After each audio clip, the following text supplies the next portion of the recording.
नमस्कार दोस्तों, welcome to my YouTube channel. आज का केस इतना भयानक है कि इसके बारे में सोचने के बाद में रात में हम चैन से सो ही नहीं पाएंगे। तो शुरू करते हैं आज का केस, जो है केरला के नथिकुट रिचुअल केस के बारे में। 8 अप्रैल 2017 मत्ताकोड, केरला। रात के 11 बजे रेंस कंपाउंड पर बुरी तरीके से आग लगती है और ये राजानथम और जीना परमा का केरला के मिनिस्टर ऑफिस हाउस के एकदम करीब 650 मीटर की दूरी पे था। तो फायर डिपार्टमेंट और पुलिस वाले जल्द से जल्द वहाँ पर पहुँच गए। वहाँ जाके वो लोगों को पहला फ्लोर पे 4 डेड बॉडीज मिलते हैं और नीचे एक डेड बॉडी। जहाँ तक आग ज़्यादा लगती थी तो तब तक नीचे आके देखा तो एक डेड बॉडी और था, जिसके ऊपर बहुत ही रोटन स्मेल आ रहा था। पुलिस के इन्वेस्टिगेशन में पता किया गया कि ये पूरे परिवार का मर्डर हुआ है, क्योंकि छोटे छोटे टुकड़ों में कई पार्ट्स कटे हुए मिले थे। तो लेकिन इसमें एक बॉडी डमी किया गया था या फिर क्लाउन जैसा बनाया गया था, आयरन और कपड़ों का था। तो पुलिस के इन्वेस्टिगेशन में पता चला कि ये परिवार के राजाथन और जीना, पद्मा और कैरोलिन और उनकी दादी डेड पाए गए थे। लेकिन एक लड़का मिसिंग था, वो था एक जना मिसिंग था, वो था कैडल। तो जानते हैं कैडल मिसिंग कैसा था। 9 अप्रैल सर्कुलेट किया गया था कि हर एक स्टेशन में कैडल वांटेड है। तो 10 अप्रैल थम्मापुर रेलवे स्टेशन के स्टाफ ने इंफॉर्मेशन दी कि कैडल हमारे स्टेशन के करीब है। तो इमीडिएट पुलिस वहाँ के अलर्ट होके उसको जाके पकड़ लिए। वहाँ से शुरू होता है सच्चाई का खुलासा। 8 जुलाई 1988 में नतकुड, केरला में डॉक्टर जैन पद्मा, जो रिटायर्ड कार्डियोलॉजिस्ट थी, और फादर राजा खत्म, जो वहीं के रहने वाले डॉक्टर थे, और सिस्टर कैरोलिन, जो MBBS कर रही थी, और कैडल का जन्म हुआ था उन्हीं के परिवार में। कैडल बचपन से ही शांत स्वभाव का था और किसी से बात नहीं करता था, पढ़ाई में कमज़ोर रहता था। वो अपने रूम में कभी भी स्क्रीन के आगे टाइम ज़्यादातर बिताया करता था और उसी में उसको मज़ा आता था।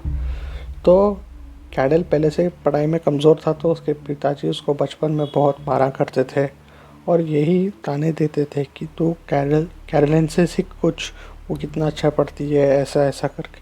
तो कैडल को बचपन से ही कोई चीज़ में इंटरेस्ट नहीं रहता था, उसके दोस्त लोग भी कम थे।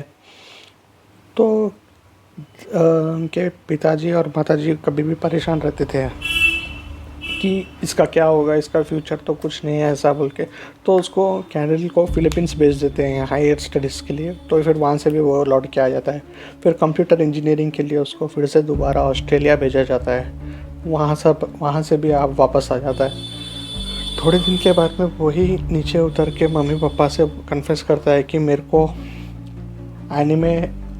एनिमेशन में बहुत इंटरेस्ट है, मैं एनिमेशन क्रिएटर बनूंगा और गेम डेवलपर करूंगा एनिमेशन में। बोले तो उसके पिताजी और माताजी बहुत खुश हुए थे इस बात को सुन के कि हमारे बेटे को भी किसी चीज़ में इंटरेस्ट है, वो ओपन अप हो रहा है। तो उसको ऑस्ट्रेलिया जाना था, तो उसको ऑस्ट्रेलिया फिर से भेजा जाता है। तो ऑस्ट्रेलिया जाने के बाद में उसको एक एनिमेशन कंपनी में एक जॉब भी मिल गया था। वो बोलता था जॉब स्विच लोकेशन पे भी कर सकते हैं, तो रिमोट प्लेस में भी कर सकते हैं। तो वो वापस इंडिया आके जॉब करने के लिए इंडिया से रिमोटली वो जॉब कर सकता था। तो वो वापस इंडिया को आ जाता है कैडल, और कैरोलिन भी वापस आ जाती है, उसका MBBS भी ख़त्म हो जाता था। 5 अप्रैल 2017 तक कैरोलिन का MBBS भी ख़त्म हो गया था, वो घर को आ गई थी। तो कैडल वैसे भी घर पे था, तो वो बुलाता है उसकी माँ को। मैंने गेम डेवलप किया, बोलता है मैंने गेम डेवलप किया, एक बार आके आप देखिए ना, तो गेम कैसा है क्या है, एक बार आके आप देखिए। तो उसकी माँ जो है जाती हैं, देखती हैं गेम। तो पीछे से वो कुल्हाड़ी निकालता है, कुल्हाड़ी से उसकी माँ के ऊपर वार करता है। वार इतने ज़ोर से कटता है कि उसकी माँ को समझ आने से पहले ही वो गिर जाती है और उसके बाद में इतना बार वार करता है कि उसकी माँ की सांसें ना रुक जाए जब तक वार करता है, और वहाँ का स्पर्श जो भी खून गिरा था उसको साफ़ करता है। साफ़ करने के बाद में वो थोड़ी देर वहाँ पर थोड़ी देर बैठता है, सोचता है क्या करना है। वॉल्यूम भी, उसका म्यूज़िक का वॉल्यूम भी इतना ज़्यादा था कि किसी को उसकी माँ की आवाज़ भी बाहर तक नहीं आई। फिर जाता है नीचे और उनके साथ नाश्ता कर लेता है। नाश्ता करने के बाद में वो उसके पिताजी को बुलाता है ऊपर और वीडियो गेम दिखाने बुलाता है। उससे पहले उसकी सिस्टर पूछती है उसको कि मॉम कहाँ है, तो वो बोलता है मॉम ऊपर उसका जो वीडियो गेम बनाया है वो देख रही हैं। फिर बाद में उसके पापा को बुलाता है वो ऊपर एक बार वीडियो गेम देखने के लिए। पापा पहले तो मना कर देते हैं, फिर भी कबूल लेते हैं कि चलो जाके देख लेते हैं क्या कैसा बनाया है, क्या है बोल के। तो उसके पापा भी जाते हैं। उसके पापा जैसे ऊपर पहुंचते हैं वो जोर से पीछे से हमला कर देता।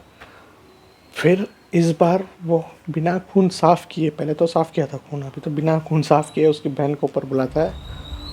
उसकी बहन को जब अंदर आती है तभी देख खून का दीवार सना हुआ देख के उसकी बहन घबरा जाती है और वो बाहर निकलने की कोशिश करने से पहले ही जब वो भाग रही थी कुल्हाड़ी से एस्केप होके, आधा जान बचा था उसका, तो तभी वो चाकू लेकर के चाकू से उसका गला काट देता है। और यहाँ से केस और बदतर होने वाला है। और वो जो है वहाँ पर बैठता है, आराम से फूड ऑर्डर करता है 5 लोगों के लिए एक नज़दीक के रेस्टोरेंट से, ताकि किसी को शक ना हो। और वो फूड ऑर्डर करता है और फूड आने के बाद में वो उसकी नानी के साथ खाता है फूड। और नानी के साथ खाने के बाद में जिस फर्स्ट फ्लोर में उसने 3 लोगों को मारा था वहीं जाके सो जाता है। और सुबह उठता है तो देखता है मेड आती है। मेड आने के बाद में मेड तो ऊपर जा नहीं सकती थी क्योंकि रिस्ट्रिक्शन था, वो अपने कमरे में रहता था ऊपर, कभी भी किसी को आने नहीं देता था क्योंकि इंट्रोवर्ट था। और वो वही रूम में रहता था और किसी को जाना मना था, खुद के परिवार वालों को भी जाना वहाँ पे मना था, तो मेड वहाँ पर नहीं जाती। तो मेड जब नीचे आके पूछती है कोई नहीं दिख रहा घर में, कौन सब कहाँ पर है, बोले तो ये बोलता है सब गए हैं कन्याकुमारी और आ जाएंगे वापस, और थोड़े दिन में नानी को जाना भी पड़ेगा, नानी भी जाएंगे बोल के बोलता है।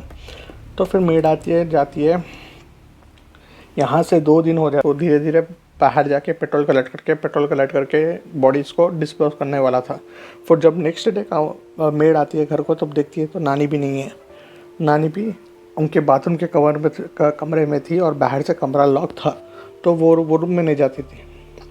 तो जब स्मेल आना स्टार्ट हुआ, बॉडी रोटन होने स्टार्ट हुए, तब ये धीरे धीरे से पेट्रोल चुरा के लेके आके पेट्रोल जलाना स्टार्ट किया। जब जाला आग पकड़ लिया, इसको समझ में नहीं आना क्या कर रहा था। तो जब वो एक अपना क्लाउन जैसा बना के उसके अंदर फेंक कर वो भाग गया था वहाँ से। फिर 10 अप्रैल को 2017 को मिला वो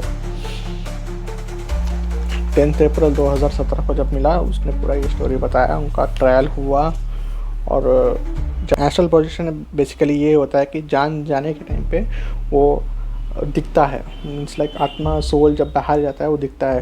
वो कुछ ऐसा रिचुअल जैसा प्रैक्टिस है, वो बाहर के कंट्रीज़ में से होता है, वो देखते हैं नेशनल पोजीशन का। लेकिन इसका प्रैक्टिसिंग करने का तरीका बहुत ही गलत था, तो फिर भी करता है। वो बोलता है कि एडमिट करता है कि मैंने ये ट्रायल किया था। उसके बाद में उसका ट्रायल होने से पहले उसको अनस्टेबल मान के, उसका मेंटल हेल्थ स्टेबल नहीं है मान के, उसको मेंटल केयर हॉस्पिटल में भेजा गया था वहाँ के गवर्नमेंट के।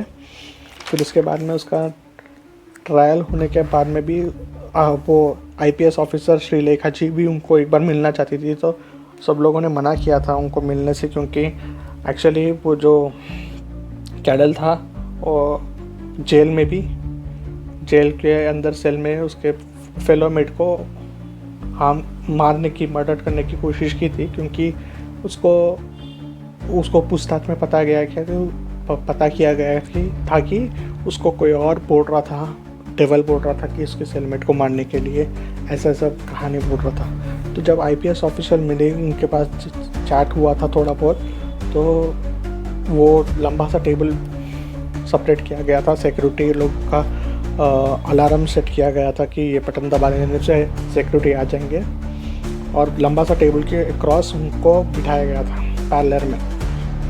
तो आईपीएस मैडम ने पूछा था क्या हुआ बेटा, तूने ऐसे क्यों किया। वो बोल रहे थे आपके पीछे जो डेविल है आपको मारने के लिए मुझे बोल रहा है। ये बात सुनते ही आईपीएस ऑफिसर ने खुद अलार्म बटन दबाया और वहाँ से एस्केप हो गए। क्योंकि और बाकी साइकियाट्रिस्ट ये लोगों के ट्रीटमेंट में पाया गया कि उसको स्किज़ोफ्रेनिया था। स्किज़ोफ्रेनिया ऐसा मानसिक बीमारी है जिसमें पर्सन को हेलुसिनेशन होते हैं, स्ट्रॉन्ग टाइप ऑफ हेलुसिनेशन, जिसमें वो लोग बिलीव करते हैं और डिल्यूजन्स होते हैं और वॉइस हियरिंग, कुछ हियरिंग भी आता है, लाइक डेमोनिक वॉइसेस हियरिंग आता है।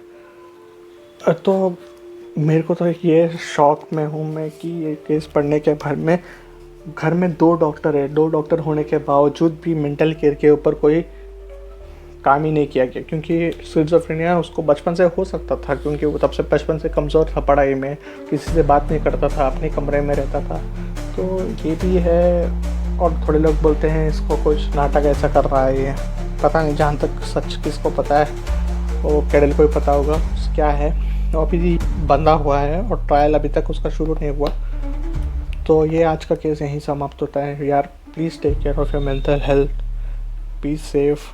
Thank you guys.